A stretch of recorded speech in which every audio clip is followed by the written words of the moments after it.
Jésus.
Gloire à Dieu.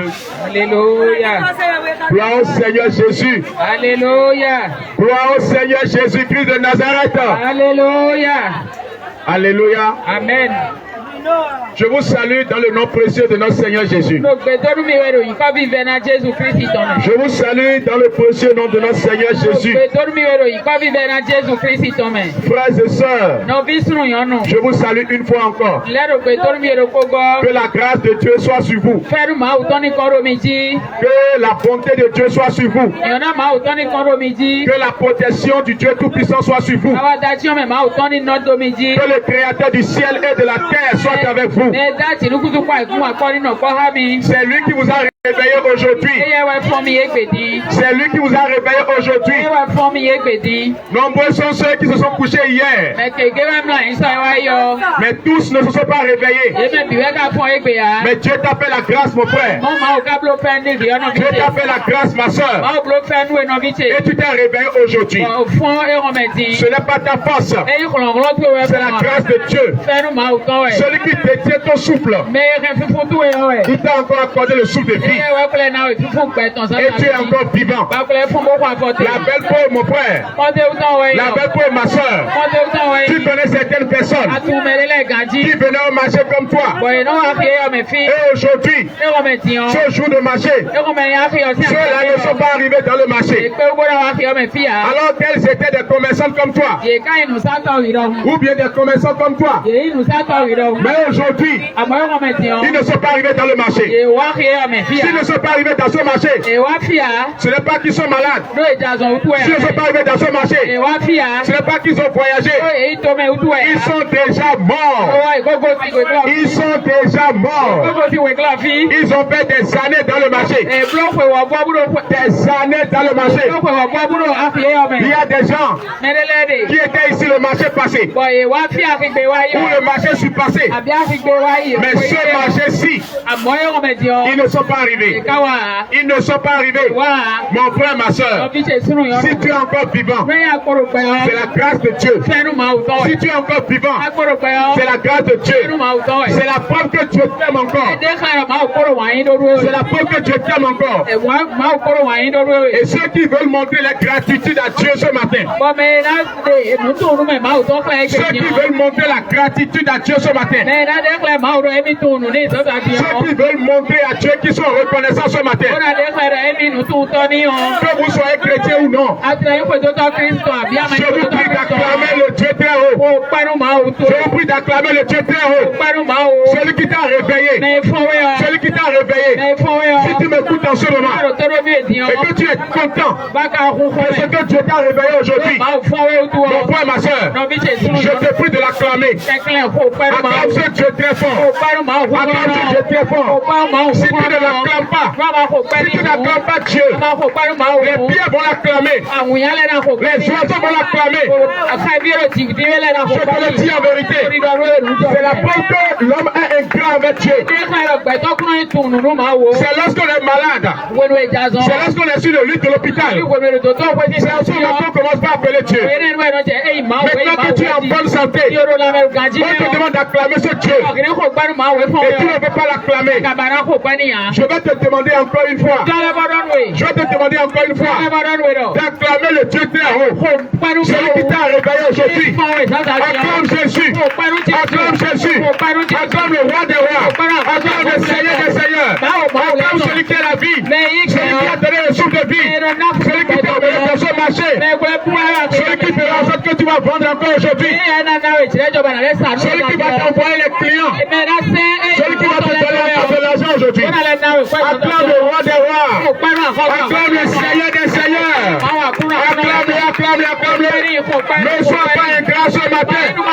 Ne sois pas ingrat ce matin. Il y a certaines personnes, en ce moment même, elles sont déjà programmées et leur bras sera coupé. Je te le dis en vérité. Ces personnes dans les hôpitaux, sur les dizaines, si tu acclames, tu seras guéri et ton bras ne sera plus coupé. Ils auraient déjà acclamé. Je te le dis en vérité. Toi, tu as les deux bras. Tu as les deux mains. On te demande d'acclamer. Et tu ne vas pas acclamer Dieu. Je te le dis en vérité. Je te le dis en vérité. Ce n'est pas lorsqu'on est malade. Ce n'est pas lorsqu'on a des problèmes qu'on se rappelle de Dieu. C'est maintenant que tu es sur pied. Maintenant que tu es sur pied. Maintenant que tu peux parler. Maintenant que tu peux agir. Je te le dis en vérité. Mon frère, ma soeur. Mon frère, ma soeur. Celui qui détient le souffle de vie, c'est le Dieu Tout-Puissant. Le créateur du ciel et de la terre. Le créateur du ciel et de la terre. Mon frère, ma soeur. Mon frère, ma soeur. Vous allez constater. Vous allez constater. Au début, certaines personnes n'ont pas acclamé le Seigneur. C'est la preuve que l'homme est séparé de Dieu. L'homme est séparé de Dieu. L'homme ne reconnaît plus son créateur. L'homme ne reconnaît plus son créateur. Alors que c'est lui qui est le créateur. C'est lui le vrai Dieu. C'est lui qu'on doit adorer. Je te le dis en vérité. Il détient le souffle de ta vie.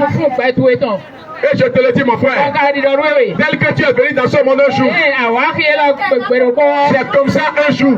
Tel que tu es venu dans ce monde un jour, et on t'a dit que tu es né tel année, tel mois.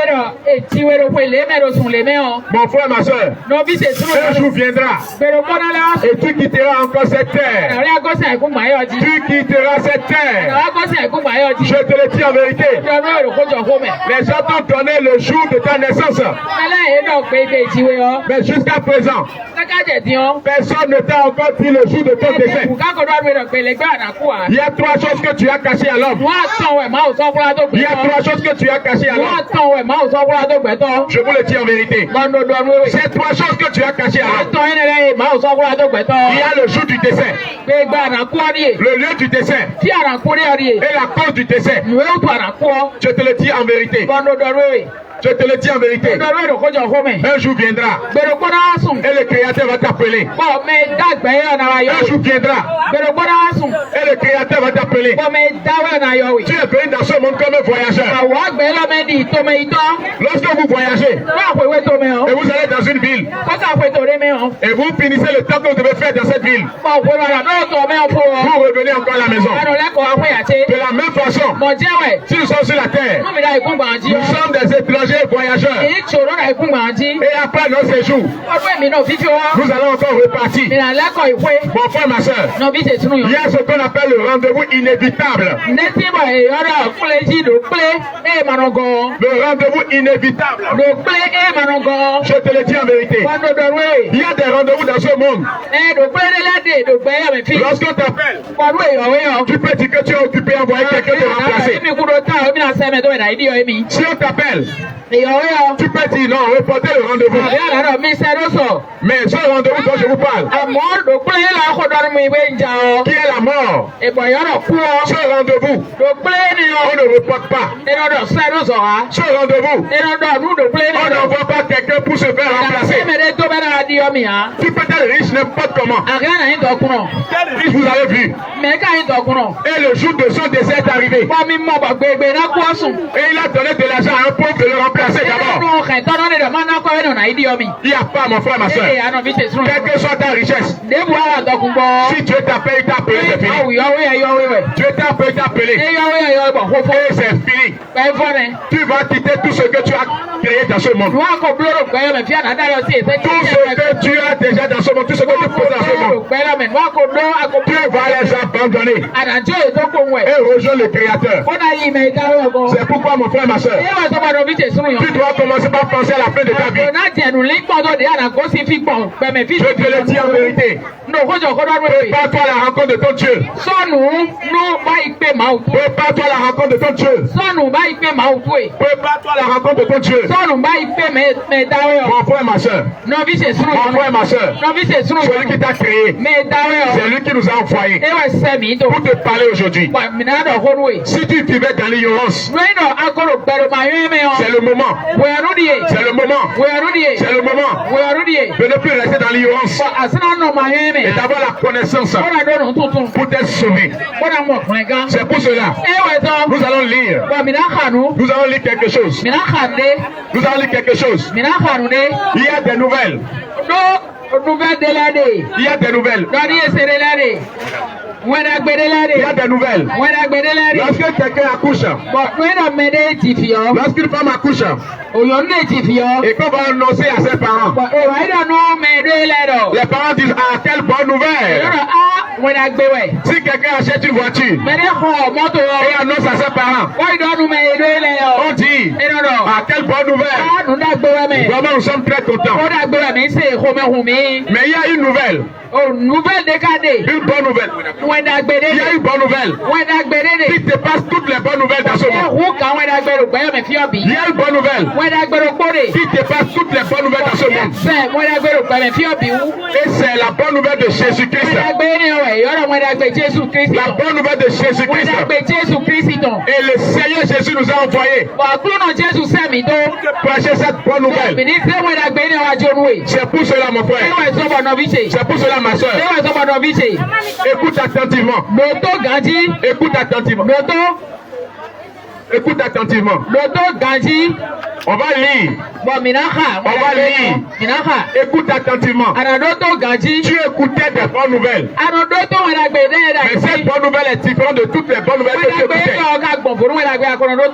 Si seulement tu peux écouter attentivement, cela te donnera la vie spirituelle. La vie spirituelle. Parce qu'il y a la vie dans la vie. Il y a la vie dans la vie. Je veux te rappeler, frère. Je veux te rappeler, sœur, que l'homme n'est pas seulement corps. L'homme est d'abord esprit. Et c'est cet esprit qui vit dans ce corps. Donc ce corps est un habit pour l'esprit. Nous sommes des esprits. Nous sommes des esprits qui habitent dans ce corps. Je vous le dis en vérité. Tel que notre corps s'est habillé. Et lorsque tu quittes ici, tu vas à la maison. Tu peux te déshabiller. De la même façon, nous qui sommes des esprits, l'habit que nous avons porté, c'est le corps. Et un jour viendra, nous allons nous déshabiller de ce corps. Nous allons nous déshabiller de ce corps. Mon frère, ma soeur, c'est ça la mort. La mort physique. Mais cette mort n'est pas la grande mort. C'est une mort physique. Ce n'est pas une mort spirituelle. Mon frère, ma soeur, écoutez attentivement.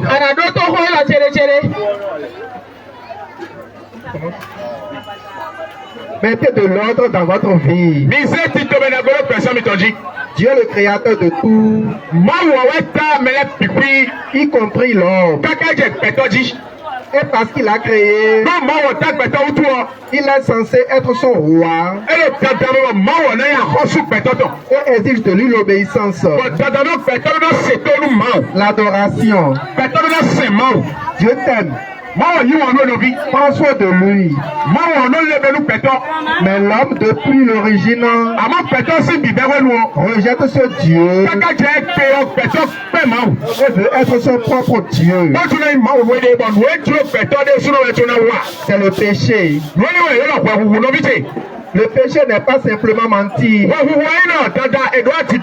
voler, tuer ou commettre l'adultère. Mais c'est avant tout être Dieu à la place de Dieu. Suivre sa propre voie. Et parce que Dieu est juste, il ne peut pas tolérer le péché. Il se doit de le condamner. Ainsi, l'homme est condamné, séparé de Dieu pour l'éternité, à aller dans un lieu de ténèbres, de ténèbres et de tourments, appelé l'enfer. Gloire à Jésus. Gloire à Jésus. Alléluia. Alléluia. Amen. Amen. Amen. Amen. Amen. Vous devez ce titre mieux là. Ce que nous avons écouté tout à l'heure nous explique tout simplement que tu as créé l'homme. Et comme tu as créé l'homme, Dieu doit être le roi de l'homme. Le roi de l'homme. Et l'homme doit lui obéir. L'homme doit lui obéir. Mais qu'est-ce que nous avons constaté? L'homme n'obéit pas à ce Dieu. L'homme n'obéit pas au Créateur. L'homme n'adore pas le Créateur. Et l'homme adore autre chose. C'est ça qu'on appelle le péché. Ne pas reconnaître la place de Dieu. Ne pas lui reconnaître sa place. Les mamans qui sont dans le marché. Les mamans qui sont dans le marché. Si vous mettez un enfant au monde et vous avez souffert, vous avez souffert tellement, et cet enfant un jour est devenu quelque chose et ne vous reconnaît plus votre place, ne reconnaît plus que vous êtes sa mère. Quelle sera maintenant votre position par rapport à cet enfant? Si cet enfant vous renie, si cet enfant ne vous reconnaît plus comme sa mère, qu'est-ce que vous avez dit de cet enfant? Sans hypocrisie.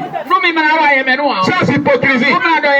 Certaines personnes, certaines mères vont jusqu'à dire, cet enfant-là, je le renie de mes enfants. Je le renie de mes enfants. C'est la même chose. C'est vous qui êtes des hommes. Vous qui êtes des hommes, vous allez jusqu'à renier vos enfants. Vos propres enfants. Les enfants que vous mettez au monde. L'enfant que vous avez gardé dans votre ventre. Pendant 9 mois. Si cet enfant ne t'obéit plus. Si cet enfant ne te respecte plus. Et ne t'appelle plus mère. Et vous allez jusqu'à dire que cet enfant n'est plus votre enfant. Quel sera au lieu que l'homme attend Dieu? La créature, ce que tu as créé, quel sera maintenant le comportement de Dieu? C'est pour cela que nous allons lire Ésaïe 44, verset 9. Écoutez attentivement. Beaucoup de personnes pensent que le péché c'est mentir. Et ils disent non, moi je ne pêche pas. Je ne pêche pas. Parce que je ne mens pas. Beaucoup de gens pensent que le vol est le péché. Et ils disent non, moi je ne vole pas. Pour cela je ne suis pas pécheur.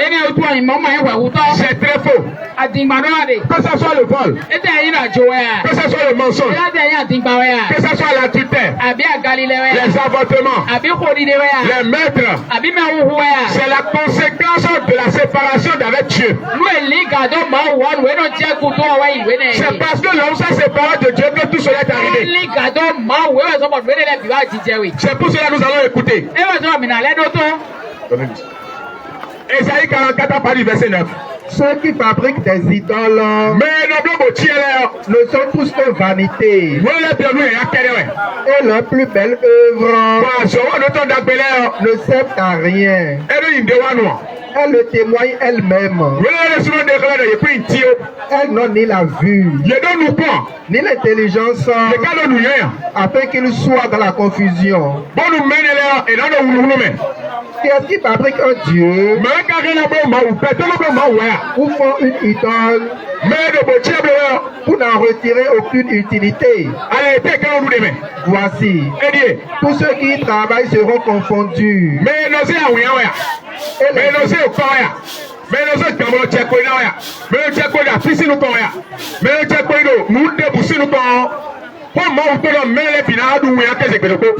Et les ouvriers ne sont que des hommes. Qu'ils se réunissent tous, qu'ils se présentent, et tous ensemble ils seront tremblants et couverts de honte. Le forgeron fait une hache. Il travaille avec le charbon. Le forgeron fait une hache. Il travaille avec le charbon. Et il la façonne à coups de marteau. Il la forge d'un bras vigoureux.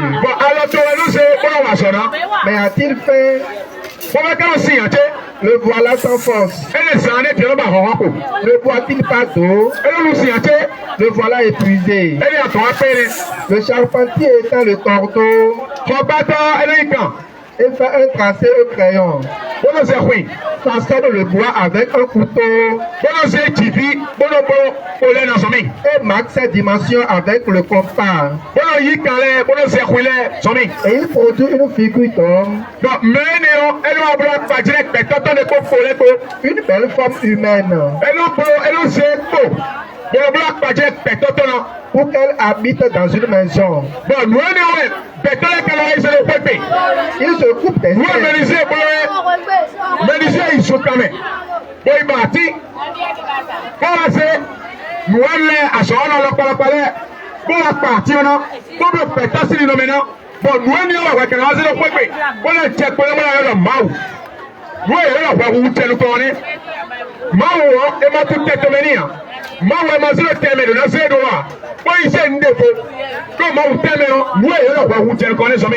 il se coupe des cèdres, il prend des rouvres et des chênes et fait un choix parmi les arbres de la forêt.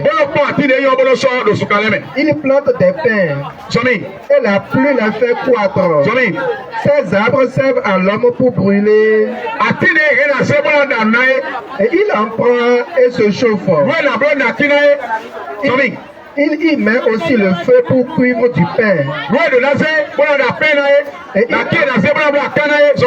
Et il en fait également un Dieu. Il adore. Et il en fait une idole devant laquelle il se prosterne. Il brûle au feu la mauvaise foi.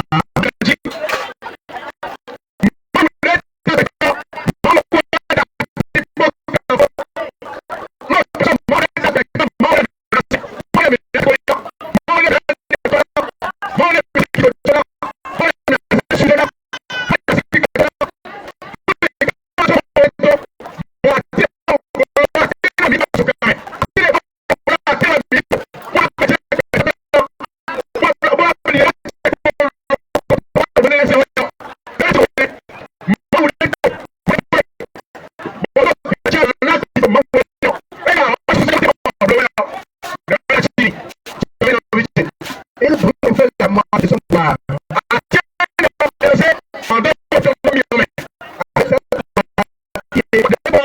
Il brûle la viande. Il a fait son rôti. Il se rassasie. Il se chauffe.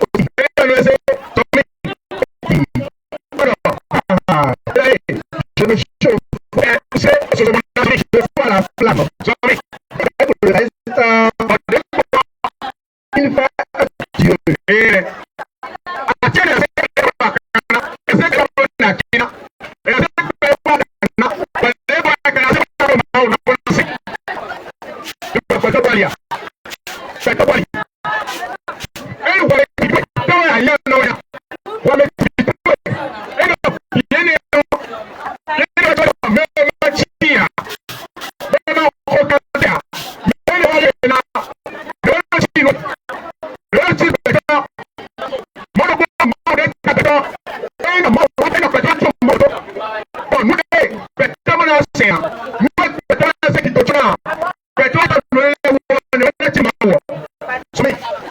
Avec le reste, un Dieu. Son nom, il se pose devant elle. Il adore. Il invoque. Il crie. Sauve-moi. Dieu. Il donne.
Beaucoup de personnes sont dans l'ignorance. Il faut que nous établissions la vérité.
Merci.